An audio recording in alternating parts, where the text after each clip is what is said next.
Mobile water, unique in every way.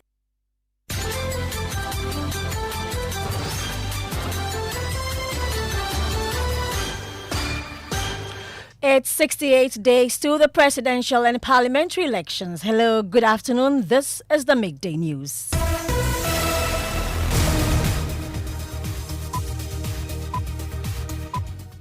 The news is live on Joy 99.7 FM in Accra, on Love 99.5 in Kumasi, and on myjoyonline.com. We are also live in all 16 regions of Ghana, including X Spaces and on Facebook. The Midday News is supported by Petrosol Platinum Energy, energizing dreams. Coming up, to strike or not, organized labor to decide tomorrow their next move as a deadline for the government to declare a state of emergency on illegal mining, popularly known as galamsey, expires today. It should be done. And tomorrow, being the 1st of October, organized labor will assemble and we will do the needful. Former General Secretary of the Christian Council calls on organized labor to stand firm and follow through on their strike threats. Beyond September, end of September, Ghana Medical Association, UTAC, all of us will let the government know that we are serious. They are hurting us. Even as organized labor seeks a declaration of a state of emergency on galamsey, some politicians disagree. Anka omo ye nanka ya dispute, nanka ya court, nanka ya stop galamsey for, nanka ya lose your seat. Yes, stop you omo na. Yes, stop you omo china. Yesterday, there may be no chrome. Also a galamsey, no one soon say no. The man I say about for the near church I am ban or the more by na. In sooner all say I want. Also in this bulletin, lawyers for protesters arrested over Stop Galamsey protest file action at the High Court seeking to strike out the charges against them. We have details of independent presidential candidate Alan Tremontain's condemnation of the arrest and calls for their immediate release. I join many Ghanaians from all over the country in expressing my utter dismay and condemnation for the continued incarceration of several young Ghanaians belonging to the Democracy Hub. The presidency requests clarity from the Energy Ministry on the proposed merger between the Volta River Authority and Bui Power Authority as VRA workers continue to oppose the plan, warning it could further destabilize the power sector. Our tariffs are far lower than that of the IPPs. Why then do you want to give it out to a private person who will not increase the suffering of the Ghanaians? Will it be to your benefit or to an individual's benefit? Muftar was in sports. The local organizing committee for African Games 2023 is currently responding to misinformation and disinformation that has surrounded the organization of the Games. And we'll also tell you the story of two Kaya women battling the harsh street life of Accra to become nurses after escaping the poverty in their hometown, Tumu, in the Upper West region. Look at the suffering that we are getting there. I want to come here and look for money and go back. 4 cities from here to CMB is no good because 4 cities cannot buy food. Thanks for staying with us. This is Joy News, independent, fearless, and credible journalism. Details with me, Hannah Odame, shortly.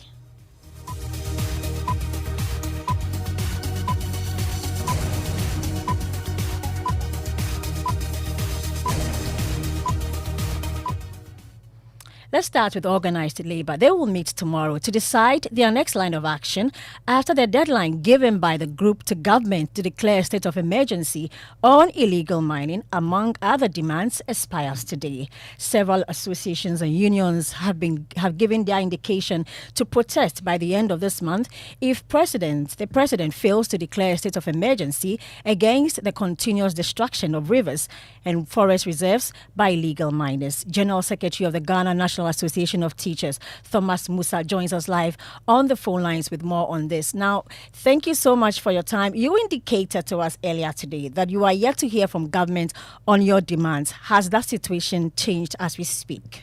Thank you, my sister. Good afternoon to yourself and to all your listeners. As of now, we have not heard anything from government. So all the issues stand safe. And it must be put on record that currently we are between life and death. And so tomorrow, organized labor will do the needful. Yeah. So that means your planned protest, as indicated, is definitely going on, as you have just said, right?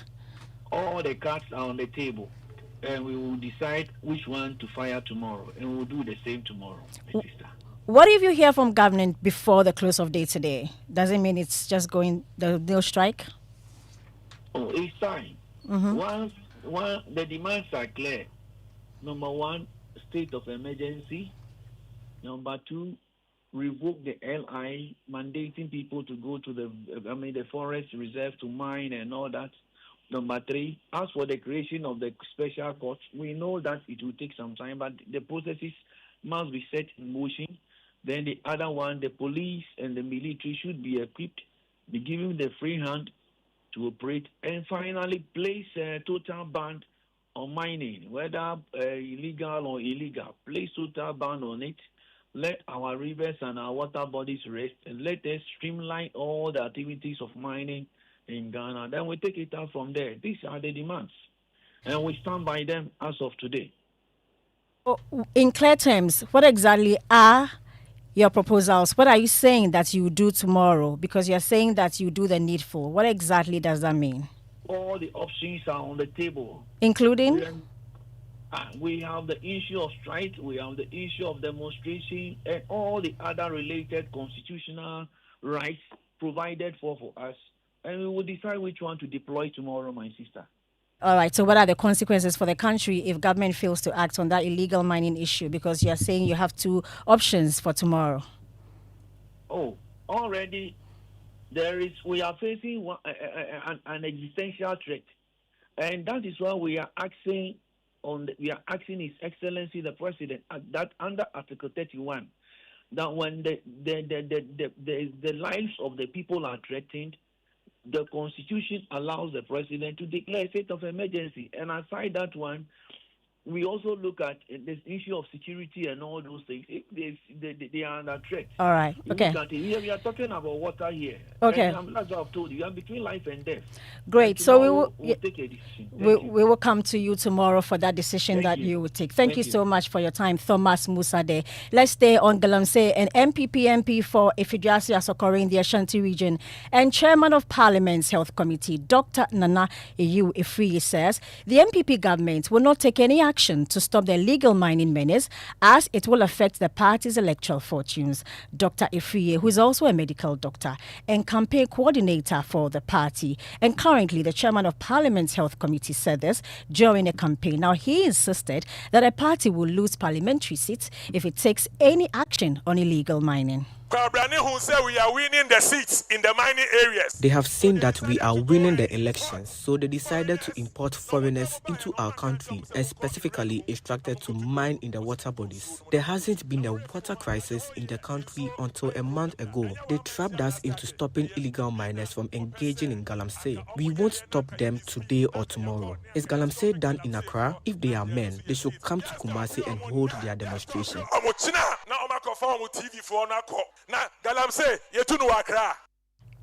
Meanwhile, the NDC's running mate, Jane Opoku Ajuman, has also promised the people of Amenfi Central that a future NDC government will offer them training and guidance on ways to undertake galamsey activities without causing destruction to water bodies. If you have a government who collapses jobs without creating any, what do you expect the young people to do? We have good news for you. Just like how galamsey is done in other countries without causing destruction to their water bodies, we will train you to partake in galamsey activities in that same way. Well, former General Secretary of the Christian Council, Reverend Dr. Opuni Frimpong, has urged politicians to be cautious of their public commentaries on galamsey, which often seeks to justify the practice. Some of us ministers of state must be a bit mindful of their public statement.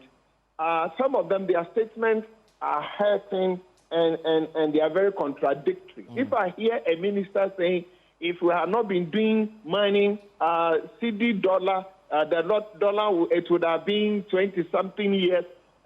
Gold is giving us 40%. Now, the more some of them talk like this in public, it suggests that they are taking us for granted. They don't mean anything. In fact, that is why this interministerial committee the president put up, while you give me impression you are going around, you want to engage people, you hear your own ministers saying that this, in fact, some of them are saying, as for mining, we won't stop. The September ending deadline, we must not give an inch. We must all go out. I teach at K University, and I look forward that UTAC will not give an inch. In a related story, the presidential candidate of the Movement for Change, Alan Chematin, says his government will ban small-scale mining, whether legal or not, for 1 year and revoke small-scale mining licenses issued in the last 15 years as part of measures to restore the country's degraded water bodies and farmlands. Impose a complete ban for a period of 1 year on all small-scale and community mining activities, whether legal, a complete restoration of all river bodies to reduce current turbidity levels within a period of 1 year while the ban is in force or illegal. Demobilization of all machinery, equipment, including earth-moving equipment, and any form of machinery currently in use in respect of small-scale and community mining, legal or illegal. You heard the Independence presidential candidate Alan Chematin. Lawyers for protesters arrested and remanded for their role in the Stop Galamsey protest have filed an action at the High Court seeking to strike out the charges against them. According to court documents cited by Joy News, these protesters claim that a charge sheet against them is deficient and sins against the Constitution of Ghana. They want the High Court to assume its supervisory jurisdiction over the Circuit Court and quash their charge sheet. Member of our Legal Affairs Desk, Kweku Asante, has been studying that court document and has joined me in the studio with more details. So, Kweku, on what grounds do these protesters and their lawyers anchor this application? So, Hannah, they say that the particulars of the offences as has been charged against them do not provide sufficiently detailed information to enable them organize their defence. That the particulars of the offence fail to particularize the facts concerning each applicant, accused person, the relevant and factually proximate action of his or hers which amounts to the criminal conduct. That the manner and style with which the charges are lumped up without particulars of each accused person's act that amounts to the criminal conduct makes exceedingly difficult for the accused person to mount an appropriate legal defense. So can you tell us the reliefs that they are seeking and also when the application will be moved to courts? So 3 key demands they are making of the court. They want the court to make an order of certiorari to issue to the Circuit Court Accra to bring up to this honorable court to have quashed the charge sheet upon which it assumed jurisdiction. Again, to make an order of certiorari to issue to the Circuit Court Accra to bring up to this honorable court to have quashed its order to remand the applicants dated 24 September and to make an order restraining the Ghana Police Service and others from unlawfully continuing to detain the applicants. And this application will be moved on the 7th of October, one day to the expiration of that remand order. Thank you very much, Kweku Asante, with our legal desk. Meanwhile, the judges who remanded over 50 Stop Galamsey protesters into custody for 2 weeks have come under sharp criticism for not granting the protesters bail. All the protesters will return to court on the 8th and 9th of October after they were charged 8th and 11th of October after they were charged with a number of offences, including unlawful assembly. Host of News Files, Samson Ladi Ayeneni, says the judges have failed a credibility test. NDC MP for South Dai, a member of the Constitutional and Legal Affairs Committee in Parliament, also called on judges to side with the people and not be too quick to accede to requests by the state to demand or remand, accused persons. The exercise of discretion to wholesale deny bail completely fails the mandatory test in Article 296 that discretionary power carries a duty to be fair and candid. The protesters face misdemeanor charges, and people are familiar with police granting bail to suspects, including politically exposed persons facing felony charges, including the existential threat of galamsey. Elsewhere, the Minister for Justice will, in the very least, condemn this conduct. In Kenya, the Lawyers Guild will not only issue a statement, they will be in court to fight the human rights abuse. I am afraid these judges failed the first test of credibility. I think, again, our courts have become too willing, too quickly in condoning these applications before the courts. We have some judges who have become regime-supporting, freedom-denying, rights-suppressing. Well, Director of Legal Affairs for the governing New Patriotic Party, Gary Nimako, holds a different view. Everybody in Ghana has a right to demonstrate, right to free expression, right to freedom of speech, and to demonstrate. But you see, we need to be very careful here. The right to demonstrate, the right to assemble, to show your dissent, disaffection to what is going on, it ought to be lawful. The assembly ought to be lawful. Now, the fact that you have the right to assemble and demonstrate something does not mean that you have the right to assemble and then cause damage to public property, or to destroy public property, or to obstruct people's right to movement and access. Gary Nimako is Director of Legal Affairs for the governing MPP. Now, the Office of the President is requesting clarity on the proposed merger between the Volta River Authority and WIPA. A bill currently before Parliament also proposes combining the Electricity Company of Ghana with the Northern Electricity Distribution Company and the establishment of a new independent thermal power authority using VRA's thermal plants. The workers of VRA have been demonstrating against the merger, but the Minister for Tourism and Creative Arts, Andrew Ajapat Mesa, who is also the MPP campaign spokesperson on energy, provides this justification. There's a lot of duplicity within the energy sector space. So, for example, you have the Volta River, which has the Akosombo Dam, the Pong Dam, and also the Bui Dam, all sitting on the same river. And so it makes for efficiency that one entity manages all the assets on that river, as opposed to having two separate bodies managing those assets on that river. Okay, there's some duplicity within the work that the regulatory bodies within the energy value chain does. And so the PURC and the Energy Commission, for example, there's some level of, even though technically the Energy Commission is the technical regulator and the PURC the economic regulator, there's a lot of alignment. Well, the Senior Staff Association of the VRA, in a petition to the President, says the move will undermine the operations of the VRA. Let's hear from Jerry Nete, who's a National Treasurer. We are against this because it's not an issue. Efficiency, as far as hydro generation, is not an issue. VRA has been in this business for well over 60 years. In documents that we have chanced upon, the main aim of these mergers is just to carve out our thermal generation assets and just sell them. So you always hear of mergers. It's not mergers per se because they are taking away over 1,000 megawatts of our generation assets and then giving us Bui power, which is just about 400 megawatts. And this is even a peaking plant. So it's not a merger per se, but we call it a dismemberment of VRA. And the Tema branch chairman of the VRA Workers Association, Mauto Hudson at the Patel's Joy News, the lack of consultation on the matter is unfortunate. We also heard it even just on Joy News. We were surprised, we were shocked for hearing that the proposed bill was in Parliament without even our consultation, management not having an idea, nobody knowing nothing about it. We have a ministry. The ministry could have at least got us involved. Our management is there. We, the staff as well, we are also stakeholders. We're also not involved. We're not even asked at all whatever for us to bring our input. You just came in with a bill. If it had gone through that day, it would have been a different thing altogether.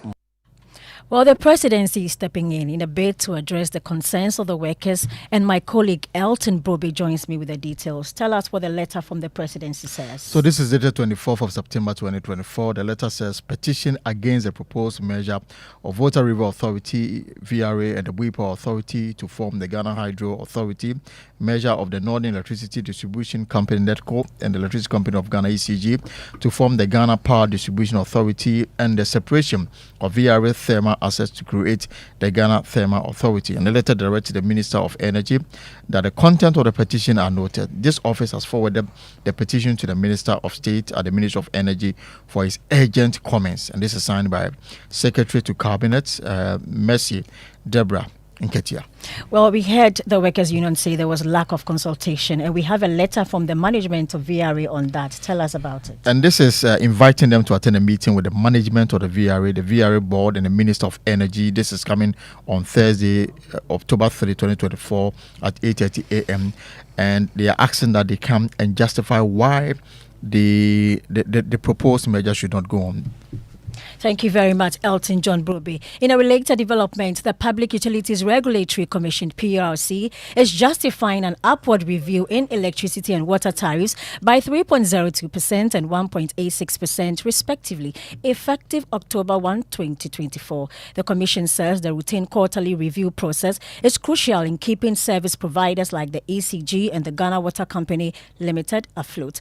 Dr. Eric Obute is the head of research and corporate affairs at the Public Utilities Regulatory Commission. We do a review of the tariffs on a quarterly basis, taking into consideration 4 major parameters, one of them being the oil and hydro, another one being the exchange rate between the dollar and the Ghana cedi, weighted average cost of gas, which is the fuel cost that we use, inflation rate. All these 4 parameters that I mentioned, the utility service provider does not have control over them. So we have to adjust for some of these figures just to make sure that they get the real value of the tariff operational. There will be a debt build-up in the sector, and that's what we try to avoid, because the debt build-up in the sector is what is crumbling the sector. So you heard that Dr. Eric Obute, he's head of research and corporate affairs at the Public Utilities Regulatory Commission. This is where we take a short break, and when we come back, we have sports, and we'll also tell you the story of 2 Kaya women battling the harsh street life in Accra to become nurses after escaping the poverty in their hometown, Tumu, in the Upper West region.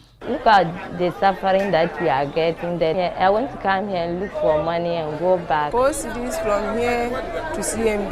It's not good because 4 cities cannot buy food. Are you ready to get way more chances to win with Betway? Every single day, you have the key to unlock 5 free spins on Mega Money Wheel, where you stand to win a massive 1 million Ghana cedis jackpot. All you need to do is to log in and take your spin. Exclusive to Betway. Terms and conditions apply. Regulated by the Gaming Commission of Ghana. Bet the responsible way. Betway. Get way more.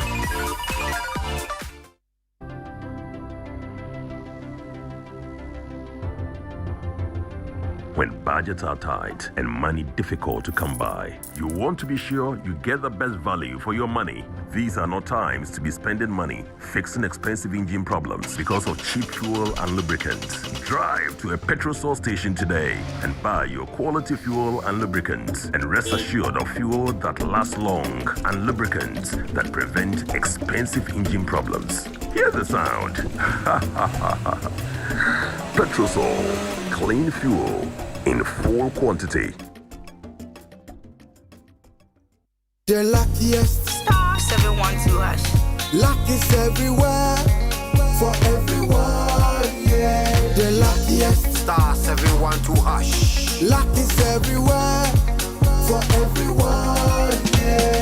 Doctors, nurses, barbers, drivers, bouncers, friends, teachers, bankers. You could be the luckiest. You could be the luckiest. East, west, north, south, you could be the luckiest. You could be the luckiest. Accra to Haga. Let's go. The luckiest. Star 712 #. Luck is everywhere, for everyone, yeah. The luckiest. Star 712 #. Luck is everywhere, for everyone, yeah. Doctors, nurses, barbers, drivers, bouncers, friends, teachers, bankers. Star 712 #. You could be the luckiest. Yeah, welcome back. And the sports journalist of the year, is here with the sports. Brings us. Now you took it out of my mouth. Go ahead. Congratulations. Dr. Fosa Sare, who served as the local organizing committee chairman for the African Games 2023, has revealed that Ghana did not pay $4.5 million for the games management system. This is the crux of the matter. We paid the company $2,995,000 USD. $2,995,000 USD. that amounted to 35,940,000, and not Ghana cedis, 35,940,000 Ghana cedis. At that time, I think we used the rate was what? Conversion. And not 4.5 million USD. Please take note. You can quote me anywhere. We can quote him anywhere. Ghana did not pay $4.5 million for the African Games Management System. He, however, confirmed that Ghana paid $50 million to feed 12,000 people during the Games. Thank you, Muftar. Congratulations to you again and the team. Now, Jahara and Umiatu left behind their families and rural life in Tumu in the Upper West region in search of a better life here in Accra. Now settled in the Agbegloshi Yam market, they are faced with the harsh realities of street life, forcing them into becoming kayaye and working tirelessly to save for their dream of becoming nurses. Mamiesi Nyameche Thompson has the rest of the story in our maiden edition of Street of Despair series. Today I get 13 CDs for.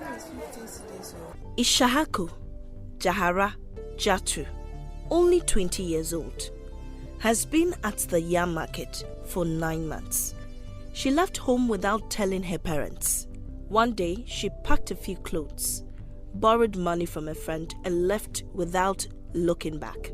It wasn't until she arrived in the capital that she mustered the courage to inform her family. When I reached here, that I called her and said I'm going to Accra. She said, why? I said, you see, look at the suffering that we are getting there. I want to come here and look for money and go back. I said I will not refuse to go to school, so I will go.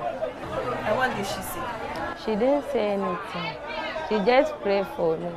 Life on the streets is brutal. Jahara says the hardest part is finding food, water, and a safe place to sleep. When we wake up in the morning, we go and buy pure water and come and wash our face. After that, we went to work. After work, we will come and sleep. We don't know anyone here. Like, if we want to go and buy food, we usually go and buy gari and come and soak it and eat. So if you compare your life in Tumu to your life here in Accra, what do you think? My life in Tumu is better than when I'm here. That's when she met Umiatu. The 24-year-old had left Tumu under similar circumstances. Having been in Accra longer than Jahara, Umiatu has helped her navigate the harsh realities of city life. I met her, she's also sleeping outside. And I said, oh, the same as me, I'm also sleeping outside. Then we began to make friends and come close friends. Umiatu dreams of becoming a nurse, but saving enough money for her training means carrying heavy loads daily. The demands of street life often makes it difficult to hold on to hope. I'm thinking of going back home. Now when you go back home, what will you do? For the little I have, I will set up a business. Well, the launch of the Women's Manifesto by the National Democratic Congress is underway at the Great Hall of the Kwame Nkrumah University of Science and Technology. The NDC says the manifesto reflects John Mahama's unwavering commitment to women empowerment. Speaking on health and hygiene, the NDC's parliamentary candidate for the Esikado Ketan constituency, Professor Grace Ayensu Dankwa, said the manifesto will address unique health challenges faced by women. The next Mahama government will establish the Ghana Medical Care Trust Fund, Mahama Care, to support the cost of care for persons with chronic kidney diseases on dialysis. You heard the Professor Grace Ayensu Dankwa. Now to M and J, they are here together today. Yes, we are. Tell us what's trending. A lot is trending. Stop Galamsey is still trending. Yeah. And JJ. Yes, alongside Stone Boy. You have a unique pronunciation for that. What you must not hear. No, say it. Come on. You know what? Master, what's trending now? Okay, so Stop Galamsey now, like I mentioned, is still trending, and a lot of people are applauding the GJ president. They are saying that he spoke truth to power, and one of them Forum for Accountability at Klenu says, I thought Ghanaian journalism was dead, but kudos to GJ President Mr. Albert Kwabena Jumfo. Yes, and Stonebwoy is trending. You know, over the weekend, there was 3 music awards, and he failed to show up, even though he won the Artist of the Year alongside other musicians, Kim Promise and other people. They didn't show up, but then he's trending. But aside from that, the song JJ is trending. That's his latest song, and it's JJ. Everyone is talking. What? Yeah, everyone is talking about Jackie, it. just say it again. It's JJ. Now, thanks for joining us for the Midday News. I am Hannah Odame, leaving word with Dr. Menza.